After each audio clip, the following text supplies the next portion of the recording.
Hello, everybody. Welcome to another episode of the Thriving Adoptees podcast. So today I'm delighted to be joined by Marcella Moslow. I pronounced that right, yeah? Yeah. Yes. Moslow, it sounds a bit like Maslow, doesn't it? And I think It does. I know. Yeah. I get people that get confused with that all the time. I mean, it's not technically my last name anyway, so I just let people go with it. Go with it. Okay, cool. Yeah. Marcella is an adoptee. You're also a therapist too. So Yeah. I'm really looking forward to diving in. We've got a big topic that we talked about last time, or a Kickstarter, really. So you said as we opened up in our conversation last week that you'd deconstructed your view of adoption. So what was the start of what was the kind of the starting point for that realization that you needed to deconstruct it? Yeah, it's a big question, right? I think that for me, it was not necessarily one specific day when I came to that realization. I think for me, it was kind of a pile up over many, many years of my life of hearing a narrative or hearing information that didn't necessarily feel like it totally resonated, and it didn't feel like information that I had come to on my own, right? I think that myself and a lot of adoptees that I see, we are given a narrative, usually by our adoptive parents or by society, on what adoption is, on how we should feel about that. And it honestly wasn't until I was in graduate school myself and going through a social work program, learning more about trauma and neurobiology and just attachment and the way that the nervous system works, that I kind of had an aha moment of, oh, maybe this is why some of those things that I had been hearing and repeating over the years just didn't really feel like it was, it didn't feel like it fit, or it didn't feel like it was true to my experience with things. And so that was kind of the start of my deconstruction and diving really deep into, well, how do I actually view adoption? How has this experience been for me? What is the science behind all of these different things that we as adoptees go through? And that has really shifted the way that I now view adoption, how I speak about my experience, and then ultimately how I work with other adoptees as a therapist. Yeah. So we use this phrase in the UK. So we say it was the straw that broke the camel's back. Have you heard that? Yes. Yeah. Yes. So it sounds like there was an accumulation. Yes. And then, as you said, over time, it built up. And then there was just that one thing that tipped it over the edge, that broke the back in something that you heard in grad school. And and that led to the aha moment. Yeah.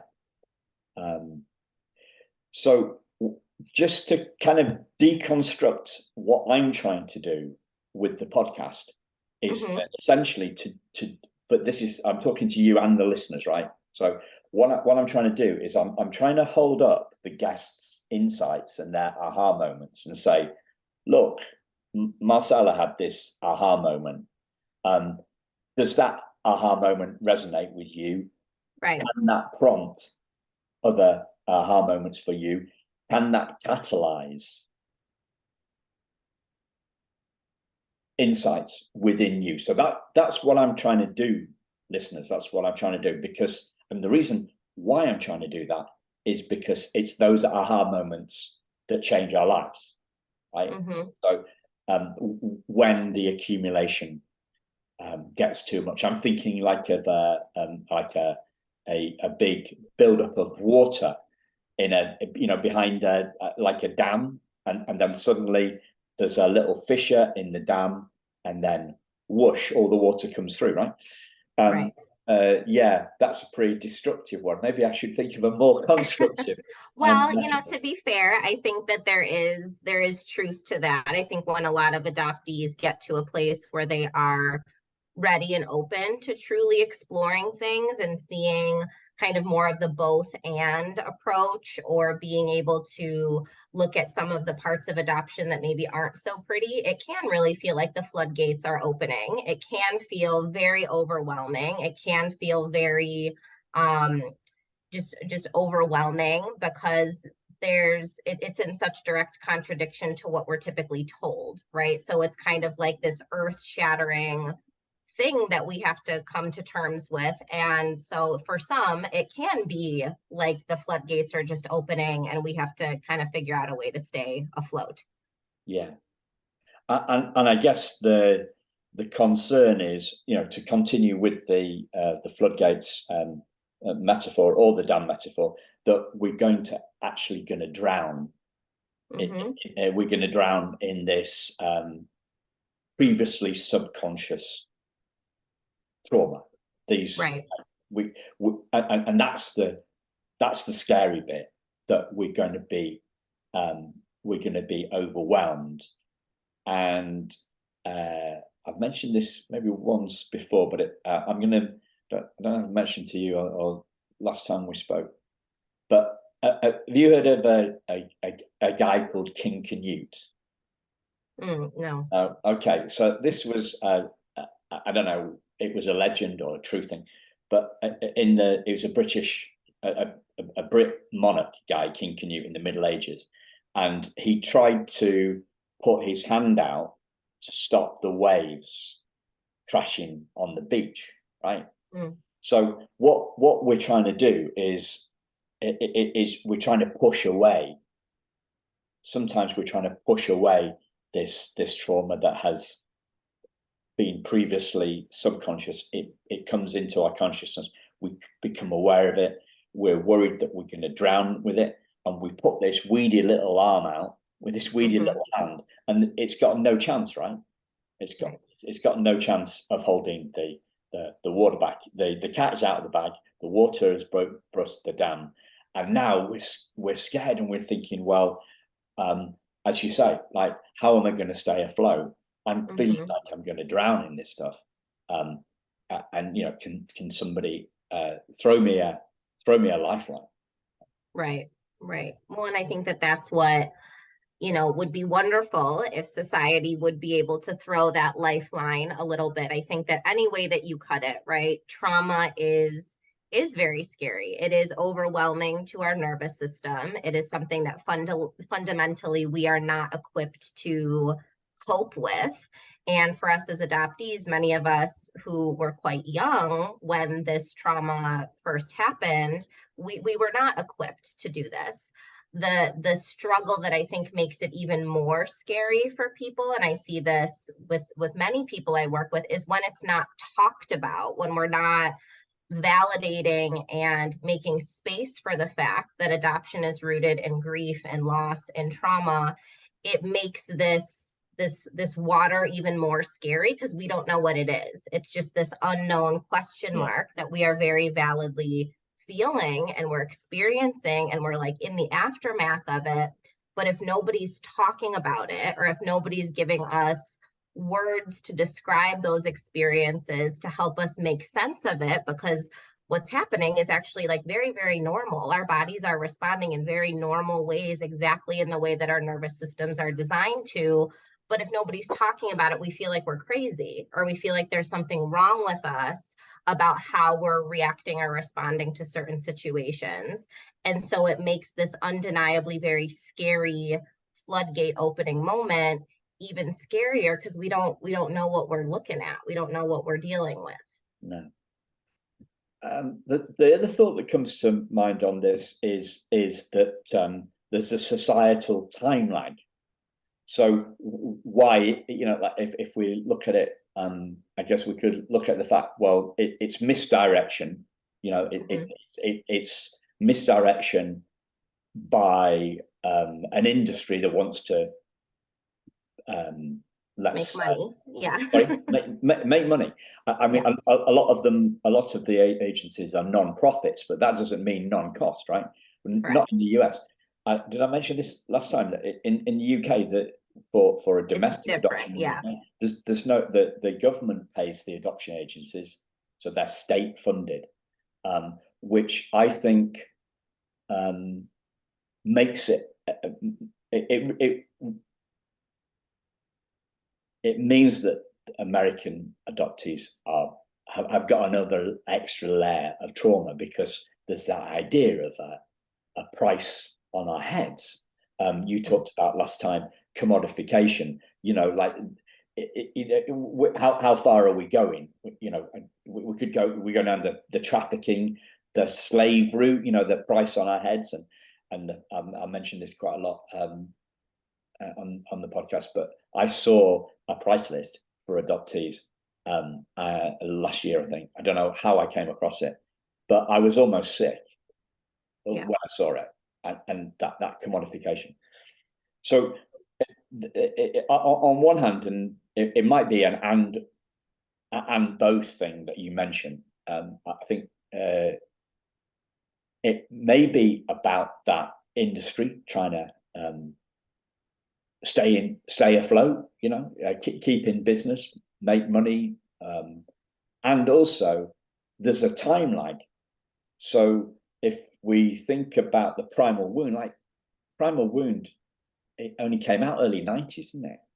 Mm-hmm. Only came out early 90s. So we're 30 years on from this coming out. It took and that seems a really long time in the internet age. Like, we're thinking, what?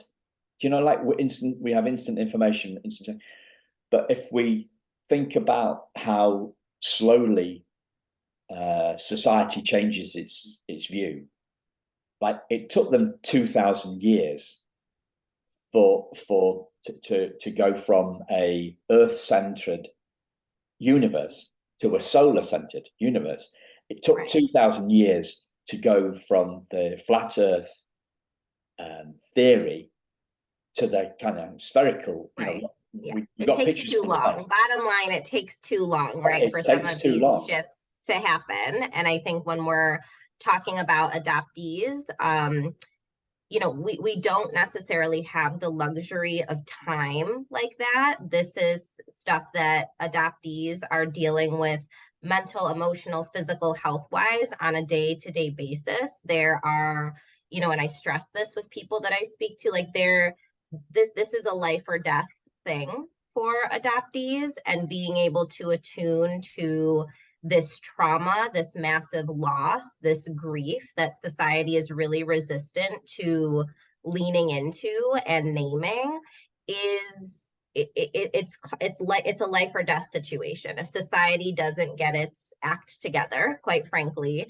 and figure out a way to start acknowledging this more, the same thing that we've been seeing is going to happen. We're going to be seeing more adoptee suicides. We're going to be seeing more adoptees who are being placed in institutionalized care. We're going to see more adoptees represented in substance use programs, in prisons, in all sorts of areas, because society is still fundamentally just refusing to acknowledge kind of the crux of the reality of being adopted, which is we lose a lot of things that we need to grieve over, and society isn't really on board with, you know, going there. And so I do agree with you that it takes a lot of time for society to come to terms with things. I think that in terms of the adoptee community, we just don't have the luxury of time, because these are people's lives.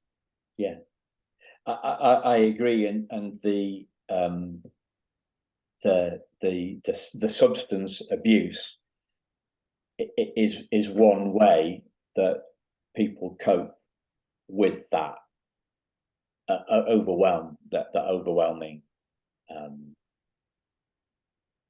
feelings, the overwhelming trauma, that cocktail of insecurity, fear, and anger. And so the substance abuse, the numbing, is a reaction to that. What other reactions do you see, Marcella, to that? Yeah, the trauma therapist in me, right?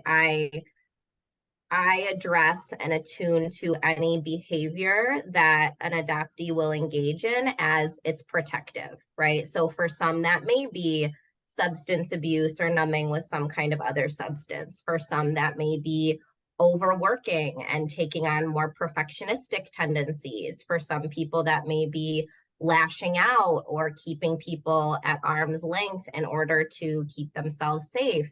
For some, that may be just isolating and not wanting to be around other people or getting into those really depressive lows.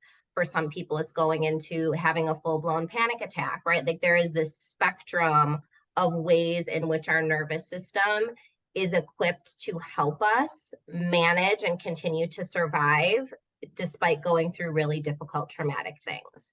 So I really encourage, because so many times adoptees will become pathologized for those very normal protective responses. And that I think is another, whole episode or whole hurdle of just those things being so mislabeled. And it's really not at the end of the day. Our nervous system is beyond beautiful and creative in the ways that it will go to bat for us to defend against future harm, especially if we've already experienced big traumatic things. And so I hold the view that any of those, ways to cope with it are adaptive. They are ways to try and figure out a way to keep safe and to keep protected.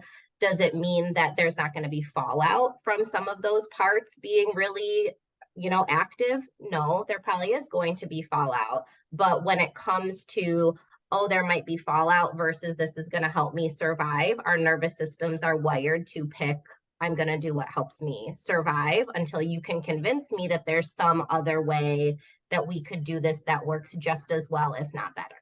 Yeah. So when you say pathologized, do you mean that there's something wrong with us? Is that what you mean? I hear this phrase from what does the Bruce Perry and the Oprah book? It's what happened to you. It's that normal reaction to an abnormal, right? To an abnormal situation. Right.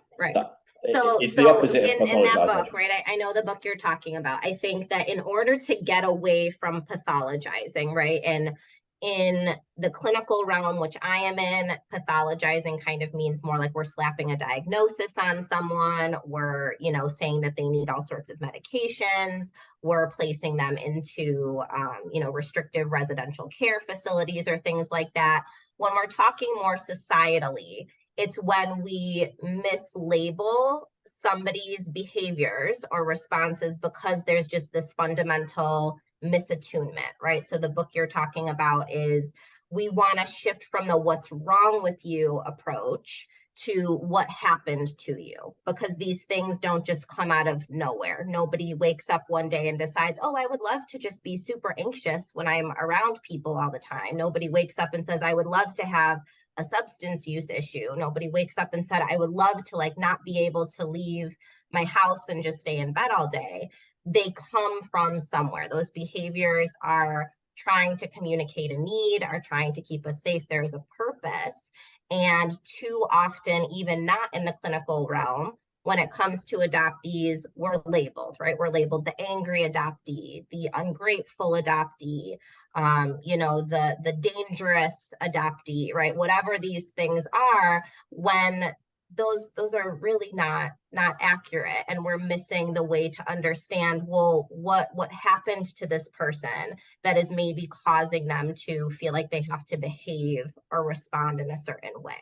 So that is, there's a lot of different versions of pathologizing. Mine might be a little different because I'm in the clinical realm and I see that a lot just in terms of care provided to adoptees, but society as a whole, with this kind of warped view we hold of what adoption should really easily pathologizes adoptees when they don't fit into that mold. Yeah. So that book, that Bruce Perry book, I thought it said this. I thought it took 8 hours to say what it said in the title. Really, have you read it? Of course, yes, Yeah. love Bruce Perry. Yeah. But it's like it just to me it just went trauma. But there is the blame. We have neuroplasticity, so that's all okay. And then it went trauma. It didn't really give. It didn't give me any answers other than putting a very strong case for what it says in the title. It is what happened to us. Mm-hmm. Yeah.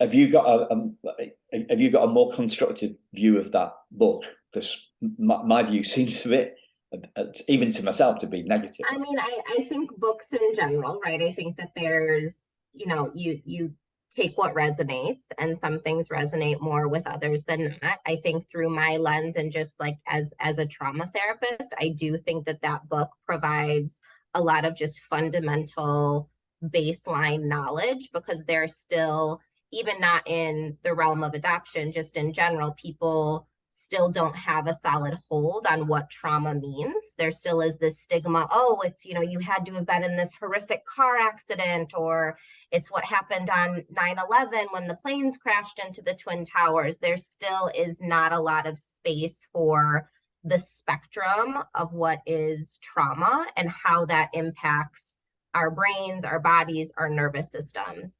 So that is a book that I do recommend to a lot of people that are needing some of that just foundational knowledge of trauma is not just this like event that happens to you one day and then it's over and done with.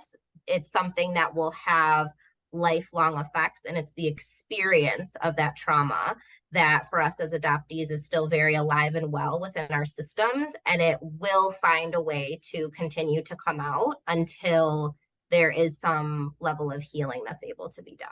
Yeah. So I am being hypercritical. Maybe my expectations, or to be kinder to myself, maybe my expectations were a little bit off reading the book. Maybe. Yeah, I mean, I can understand. I mean, the book does, it's not like there is no happy ending, right? Like there is no, oh, hey, this is trauma and this is the to-do list of what you have to do to get rid of it. I don't think that book exists. I don't think that that's, just in the nature of how we go through a healing journey. But I think that for those that are interested in finding out more about the impacts of trauma and what that does in terms of our systems and how that can impact us present day, I think that book has a lot of really good information. Yeah. Okay. So you mentioned the two golden words there, or three, the healing journey. So what do you mean by, well, first off, what do you mean by healing? Oh, well, I think that's a subjective word. I do not think that any humans, any adoptees healing looks the same, because we all have our own unique experiences. I think that, if I were to make it as generalized as possible, I think healing for us as adoptees is a return to levels of safety, within ourselves, within our relationships with other people, and just within the world in general. So being able to work towards being able to feel more safe in those different contexts. Yeah.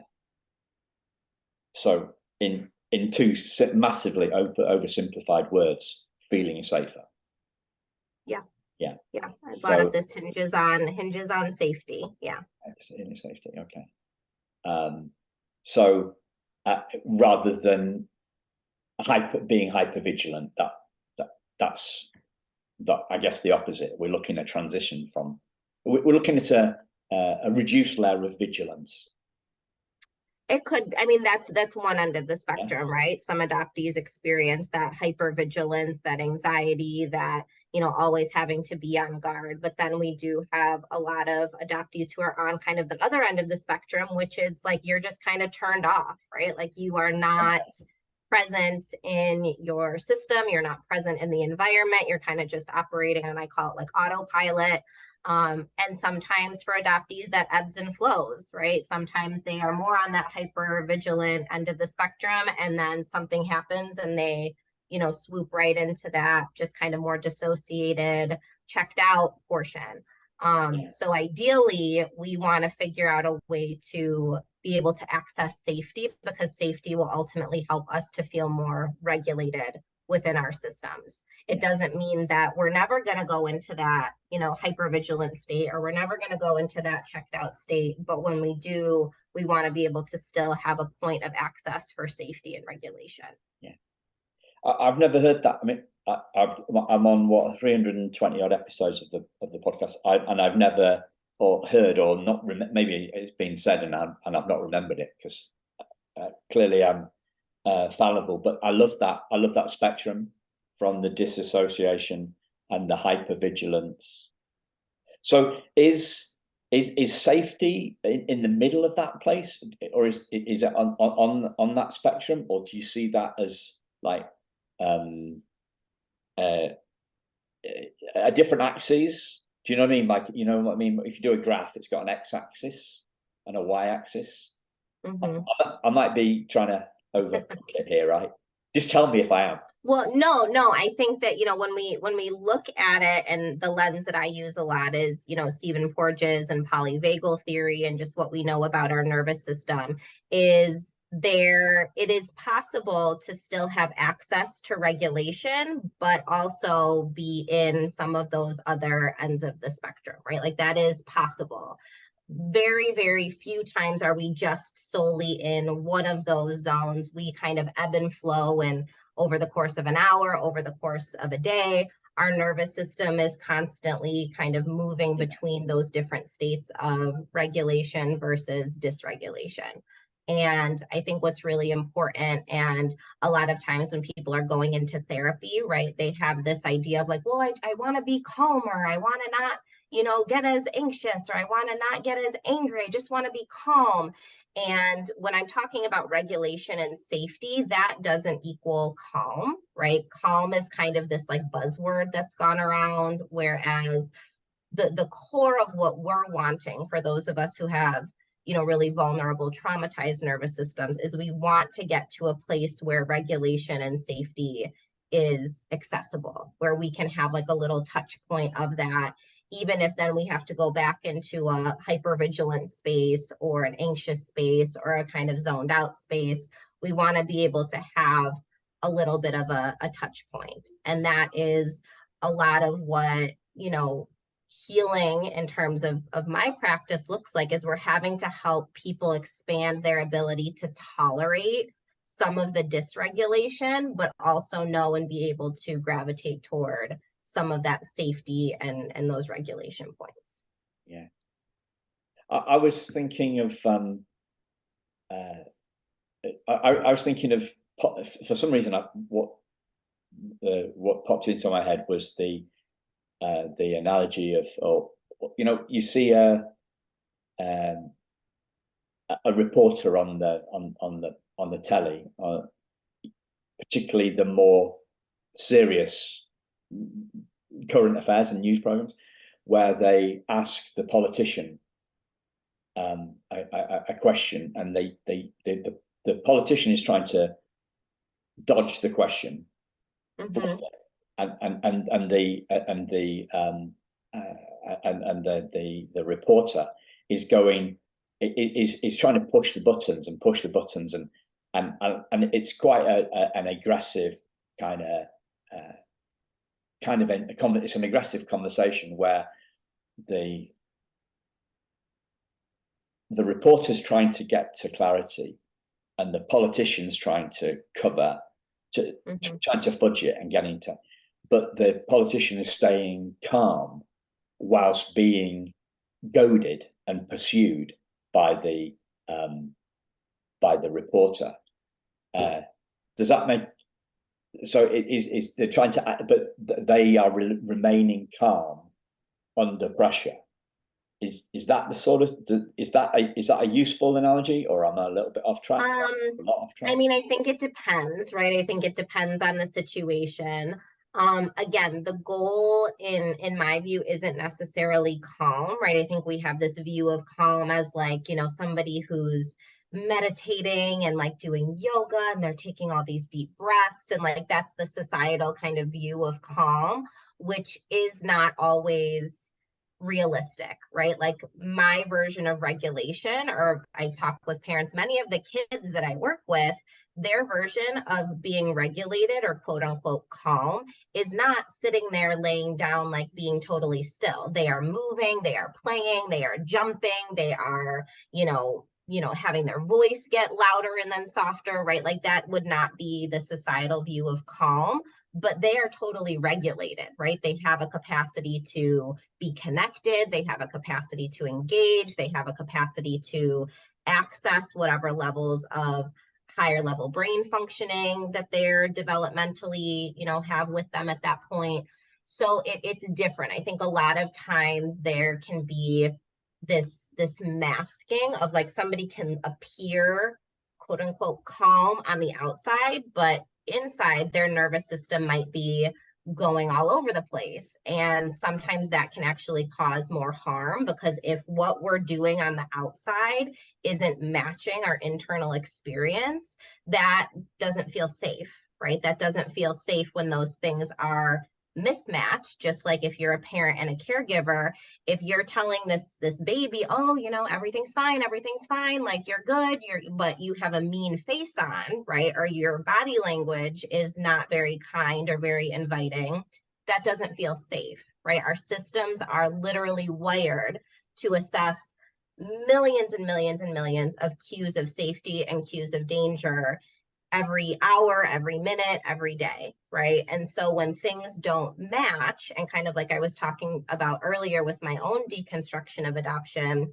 things that I was being told or things that I was kind of spoon fed was not matching my internal experience. And that led to problems, that led to a lot more distress, because those things were not adding up. They weren't matching. Yeah. So the ultimate that we're after then is this, or is potentially this feeling safer more of the time, not feeling like we're at risk. Yeah. Right. And I think connection is a fundamental part of that, right? We as human beings are wired for connection. We're not wired to just be in our own little bubbles. And so this safety piece, a huge part of that is connection. Like I mentioned, being able to be more connected and safe within ourselves, with other people that we're in relation with, and just within the context of the world and the environments that we're in general. We have to be able to feel genuinely, authentically connected in those different spaces in order for our systems to feel safe and know, oh, it's okay for us to kind of put some of the guards and the defenses down. Yeah. And so that connection to me seems to have two things pop into my head based on some stuff that you mentioned earlier on, was the language part of connection, the spoken word, the validation rather than negation.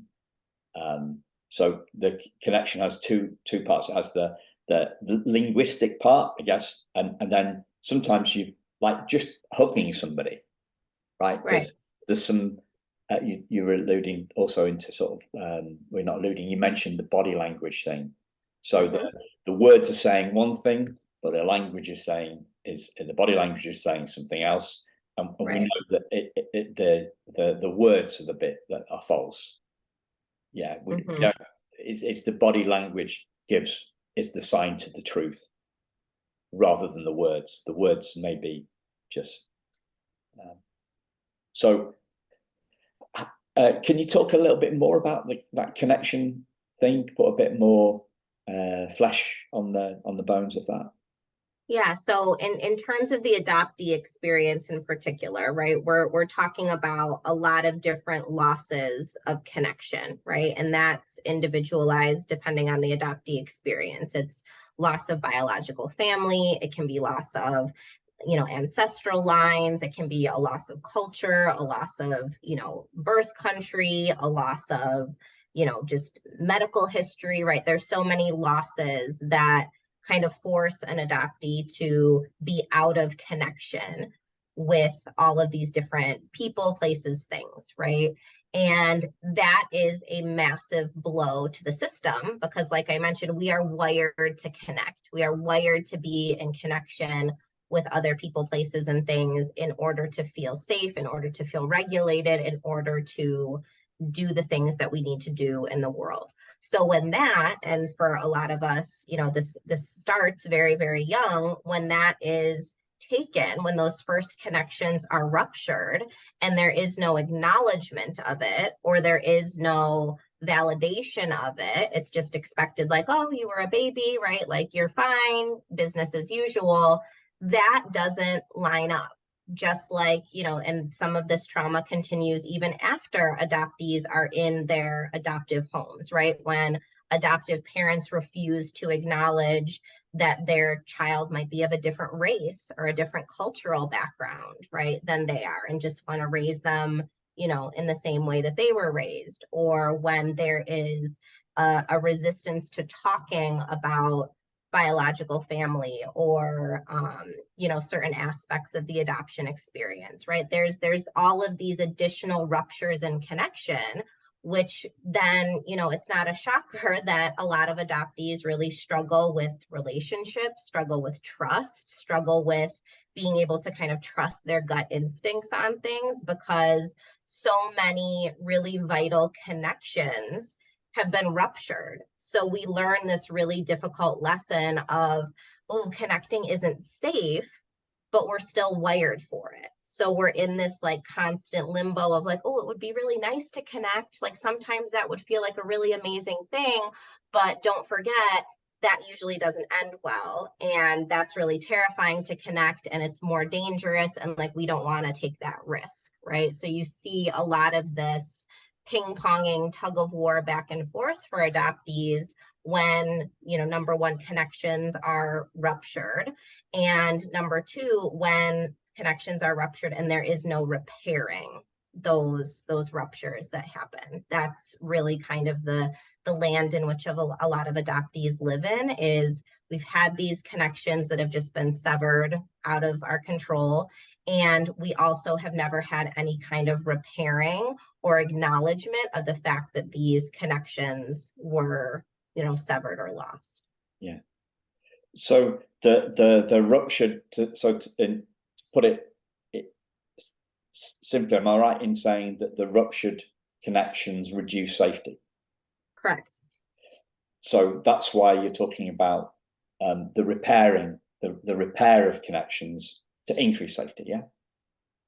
Yes, or to help, you know, the repairing. I tell parents, I tell people that I work with, the repairing doesn't mean that you're going to fix or erase the difficult thing that happened, right? For us as adoptees, no amount of words, no amount of anything is going to fill the void of what we lost, right? Or is going to make up for the fact that we had to go through these things.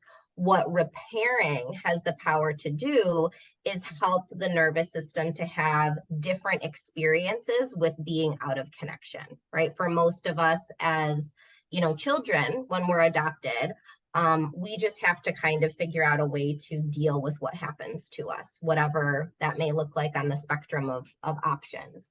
And that can be a big challenge because we're having to deal with all of that in isolation. Nobody's really, you know, walking us through that, giving us language, telling us that what we're feeling is really, really normal. And, you know, that can be really difficult because we're wired to get through difficult things in connection. Yeah. So do you see anything filling the void?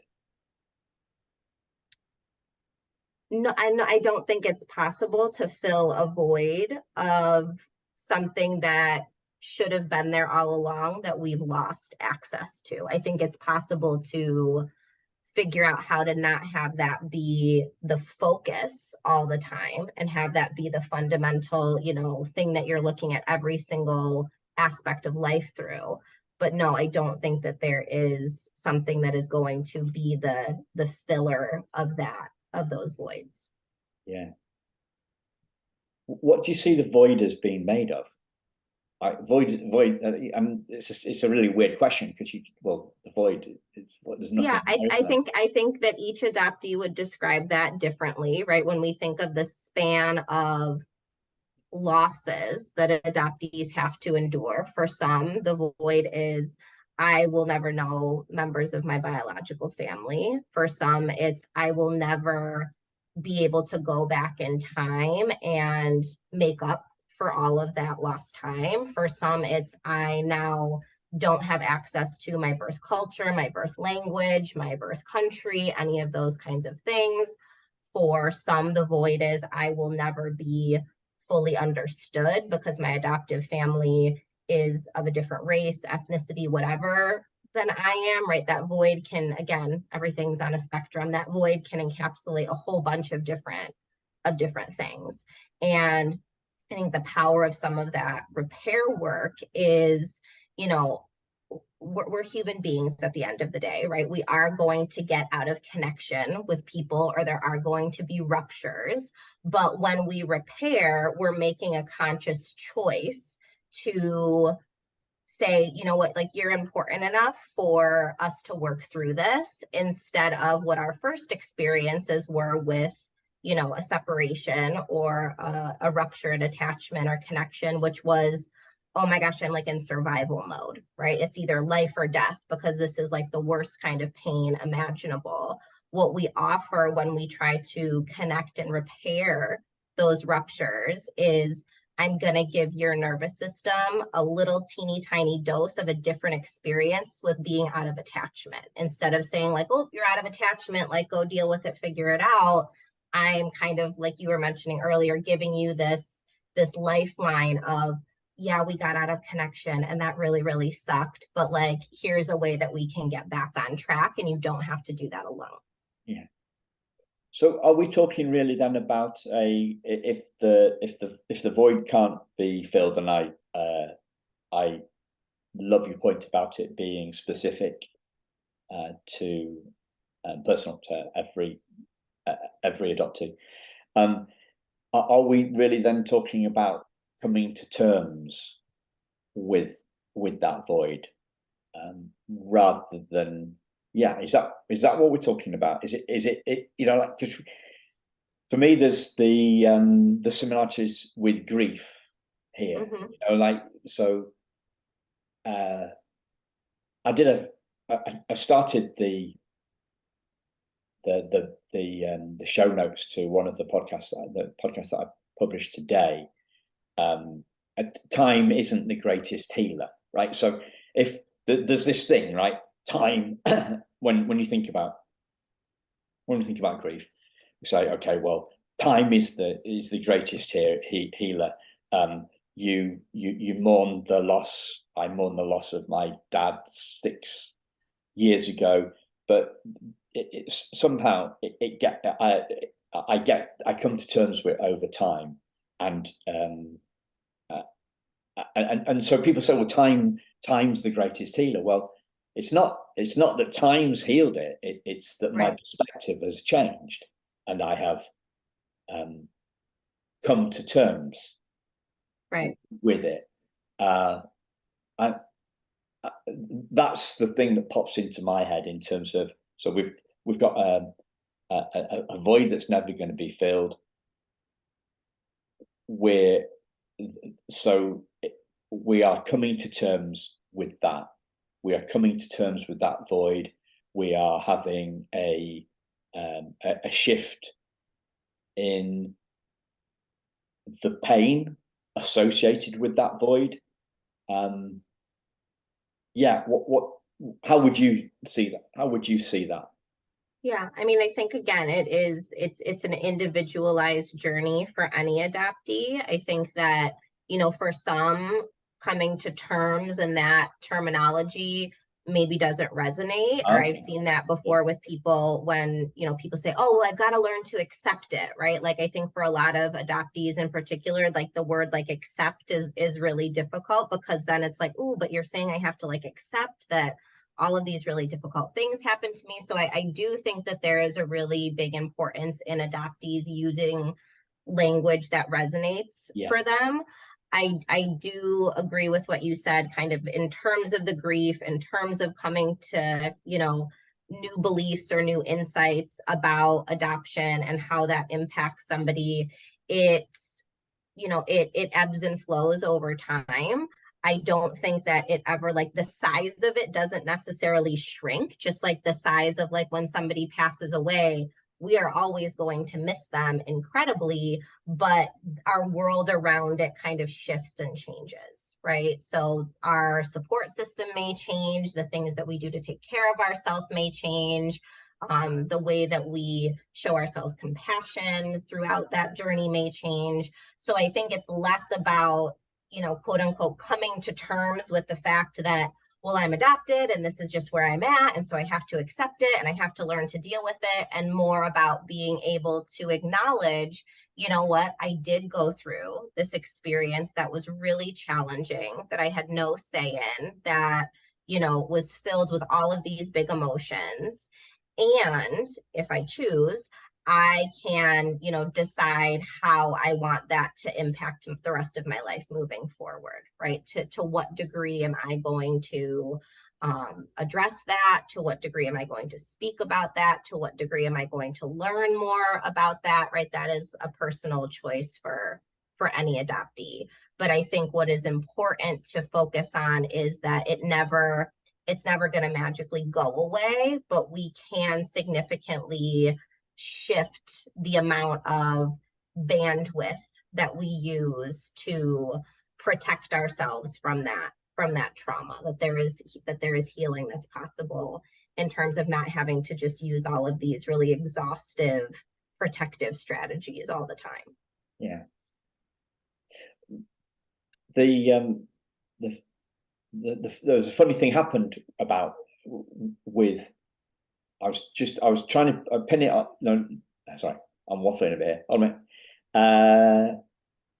Yeah, so I was just thinking about grief and my dad, and I remember driving back from the appointment with the surgeon when the guy said, the consultant rather, when the consultant said, look, you know, the condition is terminal. Mm-hmm. And then I remember driving home, and I sat at the traffic lights, and there was a quiet voice said to me, you can handle this. So it wasn't like an empowered, right? It wasn't it wasn't like a pep talk. It wasn't, yeah, it wasn't, I wasn't, you know, pep talking myself. It was right. a quiet voice saying, no, you can handle this. Mm-hmm. Not like a cheerleader at the side saying, right. you can. And then so I felt some peace in that time. But then I remember a week later there was something going on with the treatment and the communication within the hospital, and I was climbing the walls. I was getting very, very frustrated. Mm-hmm. So but that came a week after I'd had this moment, this calming voice, you know. Yeah. So it's not a linear thing, and I was thinking, really, you know, I use that word coming to terms. It's not like I couldn't imagine myself saying that to anybody. Mm-hmm. You know what I mean? Oh well, yeah, you're going to come to terms. You know, yeah, I lost my dad. You've just lost your dad. I lost my dad 6 years ago. I've come to terms with it. You'll come to terms with it too. We just wouldn't say it, would we? We just wouldn't say it. I think what I was looking for really was, what's the if the void is unfillable, then where is there any hope? Where do we find the hope? What is it? And yeah, that's what I was looking for. And the coming to terms with was the first thing that came to my mind. Well, yeah, I think for some, maybe the coming to terms fact feels, I think in my experience, what I've heard from people is it can feel a little minimizing of like, oh, Okay. well, they're just waiting for me to get over this, right? Or they're waiting for me to come to terms with it, so this won't be a thing anymore. And I think that just from all that I have seen and experienced personally and professionally, like if you are an adoptee, like it's never not going to be a thing, right? Like being adopted is never just going to like not be a thing. And so I think for some, that's why that terminology can be a little bit difficult. I was really talking about something that came to me. It was a spontaneous thing that came to me. It wasn't a thing I tried to tell myself, and it's not a thing that I would try and tell anybody else about being adopted or any sort of loss. It was, and I'm struggling really here, aren't I? I guess where's the if the void, is there any hope? If this void is unfillable, is there any hope? Is kind of my question, or where is the hope? Well, I think that where people have to center is like what is the hope? Is the hope that for someday this is all going to go away? I would say that's not a realistic hope, right? Is there hope in the sense that you can find community and people that will validate you and people that will hold space for you, and that there is hope to be able to connect with yourself and others in a way that is meaningful and in a way that feels safe? Absolutely, right? I think that, you know, in mental health, and when people talk about therapy or healing processes or anything like that, there is still this idea of like, okay, if I just go through these steps, I'm going to reach the finish line and then I can wash my hands of this and it won't bother me anymore, right? I don't think that when we're talking about traumatized systems that is a reality. I think it's figuring out, and again, it's individualized for everyone.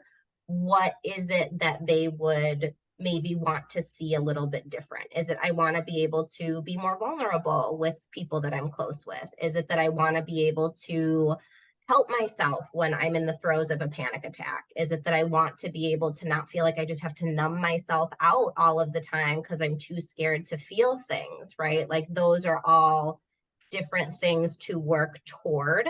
But as an adoptee, it's going to be a lifelong journey of working towards those things and maintaining them.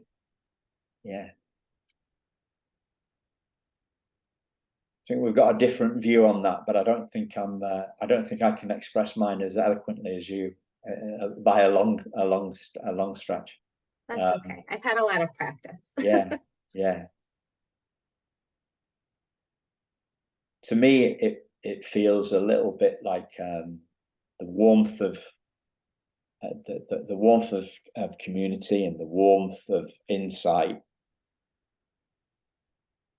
It has and the warmth of consciousness, right? You know, we've kept this stuff hidden so long, or we haven't kept it in hidden so long. It hasn't been a conscious decision. Right. We have coming out of the fog is when we become conscious of our trauma. And we then, the only way I can do it is through metaphor on this, really. You know, we come out of the fog. The fog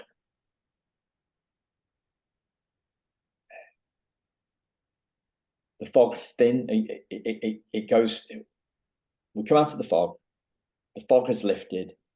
We see our clear. We see our pain as a dark cloud hanging over us that we couldn't see. We couldn't see the cloud because it was hidden by the fog. We see that cloud, and then we realize that we are the sky and the trauma is the cloud.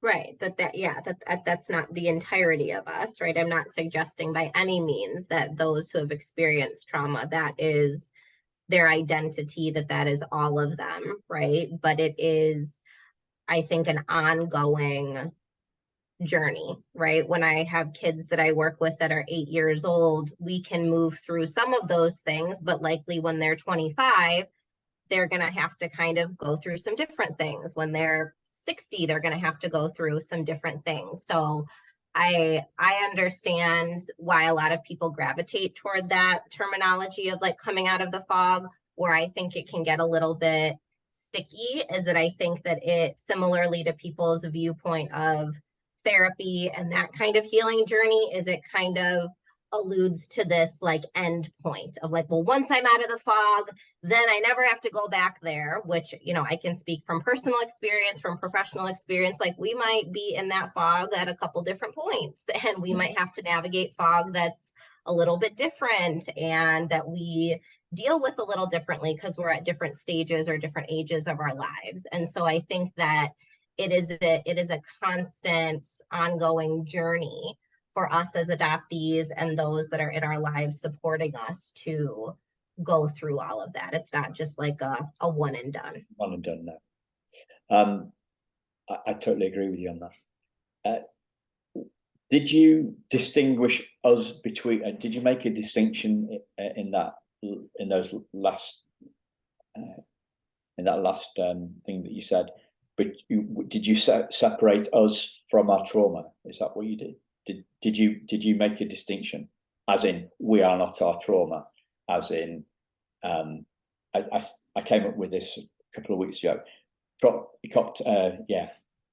Trauma is a toxic cocktail of insecurity, anger, fear, and a host of other stuff, I guess. Shame. But we are the glass. We are the cocktail glass. We're not the contents of the glass. Correct. Yes. No, I think that no human is defined by the trauma that they have experienced.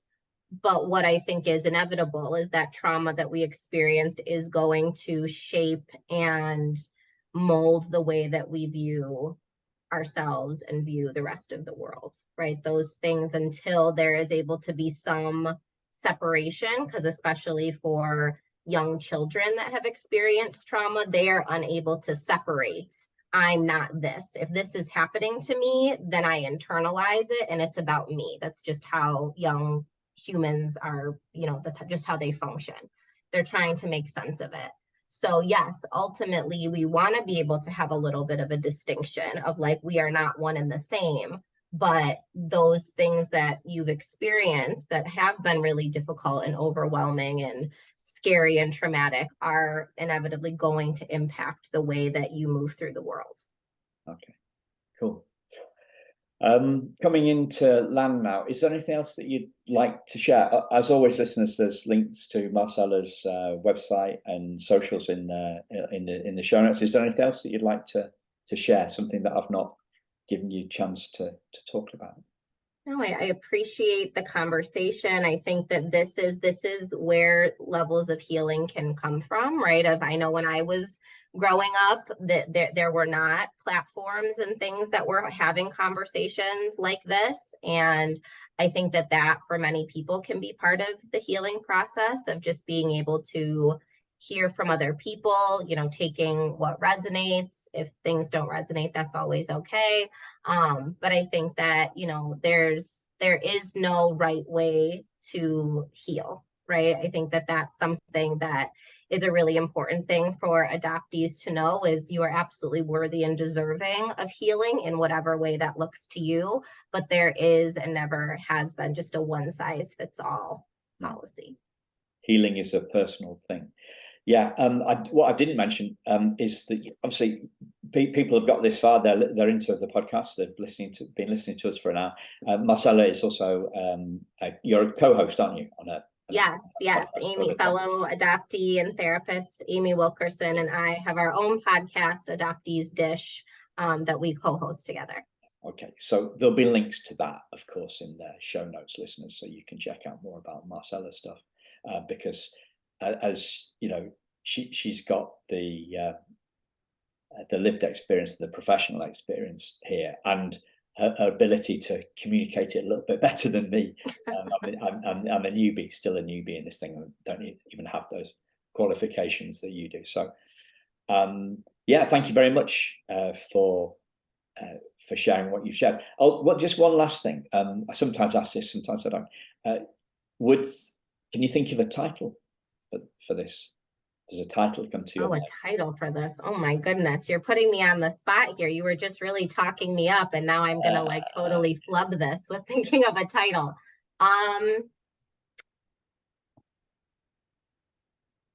That's a good question. I don't. Yeah, we kind of got off of the deconstructing topic, didn't we? Yeah. Well, we could say constructing, couldn't we? There you go. I mean, yeah. I trust what you come up with. Yeah. Okay. Thank you. It's hard. There's a lot of all-encompassing topics that we touch on. I think I'll go with. I think at this stage I might change my mind before time, but I think we'll go with something like constructing our own view of adoption. There you go. Or reconstructing. Yeah. Reconstructing our view of adoption. Something like that. Yeah. Thank you very much. I think that works. Absolutely. Thank you. You're a star. Thanks again, listeners, and we'll speak to you very soon. Take care. Bye-bye.